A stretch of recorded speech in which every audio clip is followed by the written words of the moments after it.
A Letter to Lenin, March 4, 1920, by Peter Kropotkin. Several employees of the Postal Telegraph Department have come to me with the request that I bring to your attention information about their truly desperate situation. As the problem concerns not only the commiserate of mail and telegraphs alone, but the general condition of everyday life in Russia, I hasten to fulfill their request. You know, of course, that to live in the Dimitrov district on the salary received by these employees is absolutely impossible. It is impossible even to buy a bushel of potatoes with this salary. I know this from personal experience. In exchange, they ask for soap and salt, of which there is none. Since the price of flour has gone up, if you manage to get any, it is impossible to buy 8 pounds of grain or 5 pounds of wheat. In short, without receiving provisions, the employees are doomed to a very real famine. Meanwhile, along with such prices, the meager provisions which the postal and telegraph employees receive from the Moscow Postal and Telegraph Supply Center, according to the decree of the 15th of August 1918, 8 pounds of wheat to an employee, or to employees, and 5 pounds of wheat to incapacitated members of a family, have not been delivered for 2 months already. The local supply centers cannot distribute their provisions, and the appeal of the employees, 125 persons in the Dimitrov area, to Moscow remains unanswered. A month ago, one of the employees wrote to you personally, but he has received no answer thus far. I consider it a duty to testify that the situation of these employees is truly desperate. The majority are literally starving. This is obvious from their faces. Many are preparing to leave home without knowing where to go. And in the meantime, I will say openly that they carry out their work conscientiously. They have familiarized themselves with their job, and to lose such workers would not be in the interest of local life in any way. I will add only that the whole categories of other Soviet employees can be found in the same desperate condition. In concluding, I cannot avoid mentioning something about the general situation to you. Living in a great center in Moscow, it is impossible to know the true conditions of the country.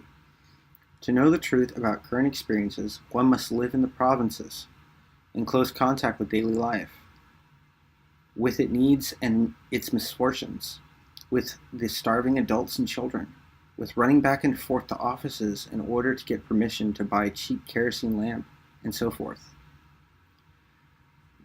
There is now one way out of these trials for us. It is necessary to hasten the transition to more normal conditions of life. We will not continue like this for long, and we are moving towards a bloody catastrophe. The locomotives of the Allies, the export of Russian grain, hemp, flax, hides, and other things that are indispensable to us will not help the population. One thing is indisputable. Even if the dictatorship of the party were the appropriate means to bring about a blow to the capitalist system, which I strongly doubt it is, it nevertheless harmful that the creation of a new socialist system. What are necessary and needed are local institutions, local forces, but there are none, anywhere. Instead of this, whenever one turns, there are people who have never known anything of real life, who are coming to the gravest errors, which have been paid for with thousands of lives and the ravaging of entire districts. Considering the supply of firewood, or that of last season's spring seed, without the participation of local forces, without the organization from below of the peasants and the workers themselves, it is impossible to build a new life.